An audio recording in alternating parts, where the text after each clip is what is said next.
Nagavaram sir. Vemavaram నుంచి 3 కిలోమీటర్లు sir. అటు నుంచి ముక్కోలు నుంచి వస్తున్నా సరే 3 కిలోమీటర్లు సార్.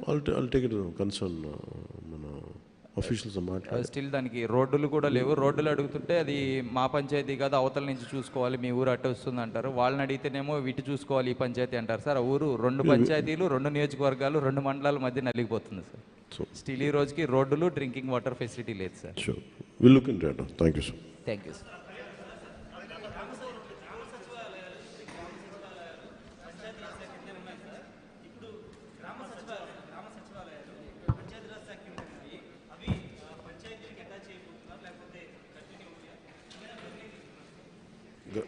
గ్రామ సచివాలయం దాని మీద డిస్కషన్ జరుగుతుంది. ఏది అప్రోప్రియేట్ ఉంటే దాన్ని ముందుకు తీసుకెళ్తాం.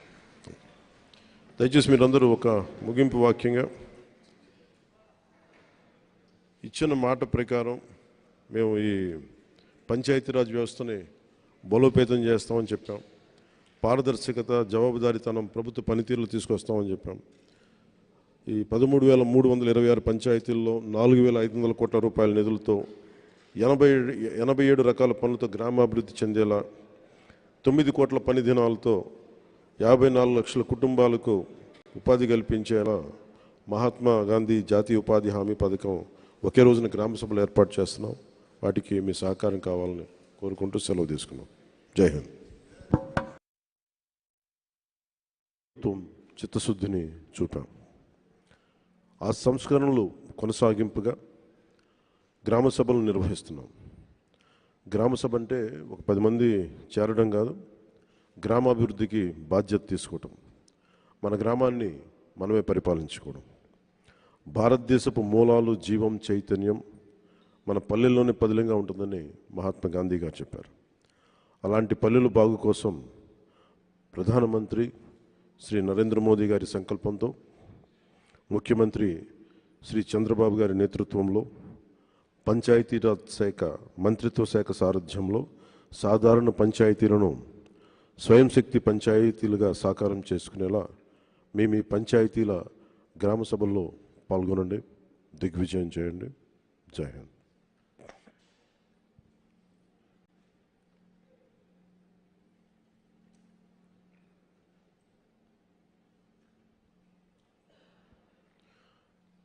గత ప్రభుత్వంలో 2019-2023 వరకు 40,000 కోట్ల 579 కోట్ల రూపాయల జాతీయ ఉపాధి హామీ పథకం పనులు చేశారు. కానీ అవి ఎక్కడ కూడా దాని రిజల్ట్ ఎక్కడ క్షేత్రస్థాయిలో కనిపించలేదు. దేనికి వాడారు డబ్బులు? పనులకి వాడుంటే, ఇన్ఫ్రాస్ట్రక్చర్ డెవలప్మెంట్గా వాడుంటే రిజల్ట్స్ కనిపించాయి. రిజల్ట్స్ ఇక్కడ నామమాత్రంగానే ఉన్నాయి. అలాగే పోయినసారి అంతకుముందు 2019-24కి దాదాపు 240 కోట్లు పైచిలకు పంచాయతీల నుంచి ఆదాయం వచ్చేది.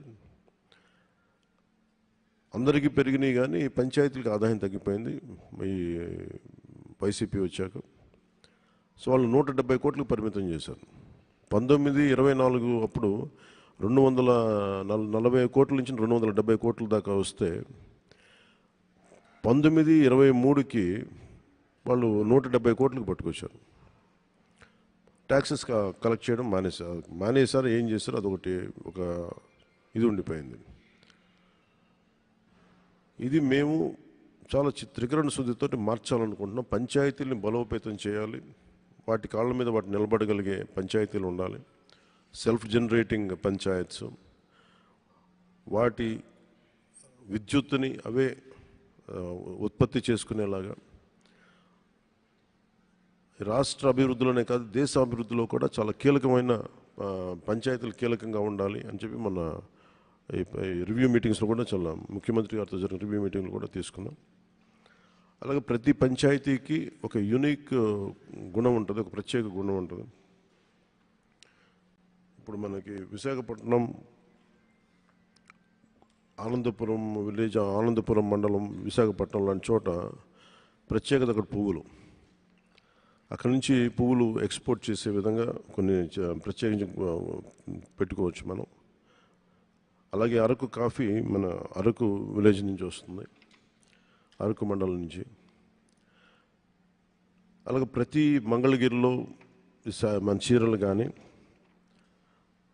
మన సత్యసాయి జిల్లాలో లేపాక్షి కానీ, అలాగే ఒంగోలు జిల్లాలో చీమకుర్తి గ్రామం కానీ, బాపట్లలో వేటపాలెం కానీ, కృష్ణా డిస్ట్రిక్ట్లో చిలకలపూడి కానీ, ఇలాంటి ఏ జిల్లాలో ఏ పంచాయతీలు తీసుకున్న కొన్ని ప్రత్యేకతలు ఉన్నాయి. సో మీ పంచాయతీల ప్రత్యేకత ఏంటి, దాన్ని కూడా రేపు గ్రామ సభల్లో తదుపరి గ్రామ సభల్లో ఇవన్నీ నిర్ణయించుకోమని చెప్పాం. So we would like to promote that plan. దీంట్లో పెద్ద ఎత్తున యువత, మహిళలు పాల్గొనాలని మేము కోరుకుంటా ఉన్నాం. ఎందుకంటే మీ భవిష్యత్తు ఇది. గత ఎన్నికల్లో రాష్ట్రం కోసం మీరు ఎలా తరలి వచ్చారో, రాష్ట్ర మీ బాధ్యతగా చేపట్టి ఎన్నికల్ని ఎలా తరలి వచ్చారో, ఈ గ్రామ సభలకు కూడా రాష్ట్రంలో ఉన్న నలుమూలలో ఉన్న యువత, పక్క రాష్ట్రాల్లో ఉన్న యువత, మహిళలు మీరు పాల్గొనాలని కోరుకుంటా ఉన్నాను. ముఖ్యంగా మహిళలకి నేను విన్నవించుకుంటా ఉన్నాను.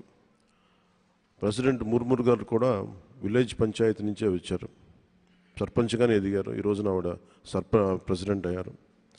అందుకని మహిళలు ఈ 1/3 ఈ సాధికారత పొలిటికల్ ఎంపవర్మెంట్ జరగబోతాం. దాంట్లో భాగంగానే మీ గ్రామ సభల్లో మహిళలు కూడా చాలా బలంగా పాల్గొనాలని నేను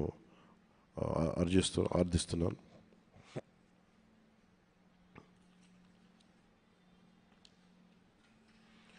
అలాగే పంచాయతీలకు సంబంధించి ఉదాహరణకి చాలా పంచాయతీలు నిరుపయోగంగా భూమి ఉపయోగం లేకుండా పోతుంది. అలాగే పంచాయతీలు మొన్నదాకా మనకి స్వచ్ఛ భారత్ కోసం ఒకప్పుడు మనకి ఓపెన్ డెఫికేషన్స్ మొత్తం గ్రామాల్లోకి వెళ్తే ఓపెన్ డెఫికేషన్ చాలా బహిరంగ మల విసర్జన కనిపించేది. స్వచ్ఛ భారత్ వల్ల చాలా వరకు తగ్గింది. ఇప్పుడు దాన్ని కన్సాలిడేట్ చేసి +1కి తీసుకెళ్లేలాగా పంచాయతీలు చేయాలని ఒక ఆదేశాలు ఇచ్చాం. అలాగే ఇప్పుడు కీలకమైనది ఏంటంటే ఊళ్ళలోకి రాగానే చెత్తా చెదారంతో కనిపిస్తూ ఉన్న గ్రామాల్లోకి రాగానే ఎట్టి పరిస్థితుల్లో క్లీన్ అండ్ గ్రీన్ విలేజెస్ కావాలి, దాని తగ్గట్టుగా ప్రణాళికలు చేయాలని చెప్పి ప్రణాళికలు సిద్ధం చేస్తున్నాం. దాంట్లో అందరూ పాలు పంచుకోవాలి, దాని తగ్గట్టుగా కార్యాచరణ ఉంటుంది.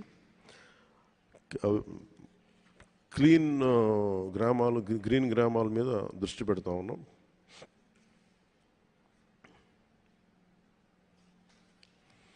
ఇంకొకటి కీలకమైనది ఏం చెప్పామంటే, మన భారతదేశానికి కలప ఒక్క డెన్మార్క్ నుంచే దాదాపు 6,000 కోట్ల విలువైన కలప ఇంపోర్ట్ చేసుకుంటాం. దాదాపు 1,700 కోట్ల కేజీలు ఒక డెన్మార్క్ నుంచి ఇంపోర్ట్ చేసుకుంటాం. 6,000 కోట్ల రూపాయలు మొత్తం. అంటే మన విదేశ మారక ద్రవ్యం చెక్క ఇంపోర్ట్ కోసం మనం తీసుకోవాల్సి వస్తుంది. అది ఎక్కడి నుంచి తీసుకుంటున్నాం? డెన్మార్క్ దేశం నుంచి. డెన్మార్క్ మన ఆంధ్రప్రదేశ్తో కంపేర్ చేస్తే దాదాపు దాంట్లో ఒక 0.6 టైమ్స్ ఉంటుంది. కనీసం ఒక పావంతు కూడా ఉన్న దేశం అది. కానీ దాని నుంచి మనం దేశం ఎంత ఇంపోర్ట్ చేసుకుంటాం, మనం 3.8 టైమ్స్ ఎక్కువ డెన్మార్క్ వైశాల్యం కంటే కూడా. సో మేము కోరుకుంటుంది ఈ పంచాయతీ వ్యవస్థలు మేము చేయదలుచుకుంది ఏంటంటే, ప్రతి పంచాయతీలో 5 నుంచి 15 ఎకరాలు పంచాయతీ భూమి ఉంటుంది. ఆ భూమిలో మనకు కావాల్సిన కలపని మన సోషల్ ఫారెస్ట్రీ పెంచి దాని మీద దాన్ని వెల్త్ క్రియేషన్ జరగాలి త్రూ ఫారెస్ట్. దానికి కనుక ఒక ప్రాపర్టీ ఇంటర్నేషనల్ లేబులింగ్ ఒకటి వేయించి ఒక స్టాంప్ ఒక ISI మార్క్ లాంటిది ఒకటి వేయిస్తే దానికి విలువ చాలా ఉంటుంది అని చెప్పి చాలా మంది తెలియజేశారు. అది కూడా ఇంక్లూడ్ చేస్తూ ఉన్నాం. సో ప్రతి ఈ నరేగా ఫండ్స్ మొత్తం